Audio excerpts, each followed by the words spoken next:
పోయినసారి ఒక్కటి తగ్గింది, నెక్స్ట్ టైం అది కూడా మిగలదమ్మా అంటూ ప్రత్యర్థి పార్టీలకు పదే పదే సవాల్ విసురుతున్నారు మంత్రి పొంగులేటి. ఆ ఒక్కటి సంగతి పక్కన పెట్టు, నువ్వు మాత్రం ఓడిపోవడం పక్కా అంటూ కౌంటర్ అటాక్ చేస్తోంది ప్రతిపక్ష బీఆర్ఎస్ పార్టీ.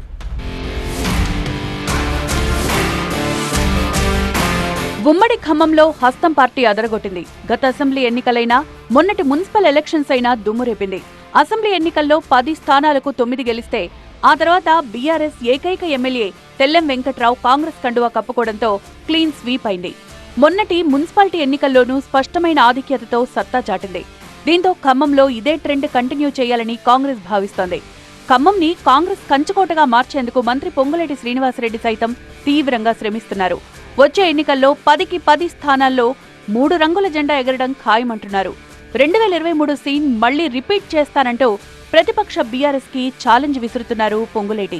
ఈ కలలగంటూ పగటి కలలగంటూ కాలయాపన చేసుకుంటూ అబద్ధాలు రావు కానీ డ్రామాలు రావు గారు కానీ వారి వ్యవస్థ కానీ కాలయాపన చేసుకోవటం తప్ప, పాదయాత్ర చేసి పొర్లు దండాలు పెట్టినా ప్రజలు క్షమించరని తెలిసి కూడా వారు ఏ రకంగా మాట్లాడుతున్నారో చూస్తున్నారు. ప్రజలు ప్రతిదీ గమనిస్తున్నారు. ఈ సభ తర్వాత అప్పుడు కాదు అప్పుడు చెప్పిన ఎన్నికల ముందు మళ్ళీ చెప్తున్నా, నీ దుకాణమే ఓపెన్ కాదు ఇక్కడ. అంత సీన్ లేదు. ఈసారి బీఆర్ఎస్ దెబ్బకు కాంగ్రెస్ వెలువెల్లాడాల్సిందే అంటున్నారు ఖమ్మం బీఆర్ఎస్ నేతలు. ఎమ్మెల్యేలను కొనుగోలు చేసి క్లీన్ స్వీప్ అనడం పెద్ద జోక్ అంటూ ఎమ్మెల్సీ తాతా మధు ఎద్దేవా చేశారు. క్లీన్ స్వీప్ కాదు కదా, ఒక్క పాలేరులో గెలిచి చూపించు అంటూ పొంగులేటికి సవాల్ విసిరారు తాతా మధు. భద్రాచలం సీటు గెలిపించింది బీఆర్ఎస్ పార్టీ.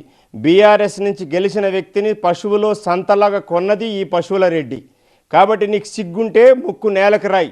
ఎందుకంటే నువ్వు ఆ రోజు చేసినటువంటి ఛాలెంజ్ని స్వీకరించి మేము గెలిపించడం జరిగింది. అదే వ్యక్తిని నువ్వు పశువులో సంతలాగా కొన్నటువంటి పశువుల రెడ్డివి నువ్వు. కాబట్టి ముందు ముక్కు నేలకు రాసి మాట్లాడు. నీకు దమ్ముంటే నువ్వు ఇప్పుడు ఎక్కడైతే గెలిచావో పాలేరులో నువ్వు అక్కడ గెలువు. ప్రజలు ఖచ్చితంగా రెడీగా ఉన్నారు, కర్రుగాల్చి వాత పెట్టడానికి సిద్ధంగా ఉన్నారు. పొంగులేటి, నువ్వు వేరే నియోజకవర్గాలు ఎత్తుక్కుంటున్నావు. పాలేరు ప్రజలు కర్రుగాల్చి వాత పెట్టబోతున్నారు.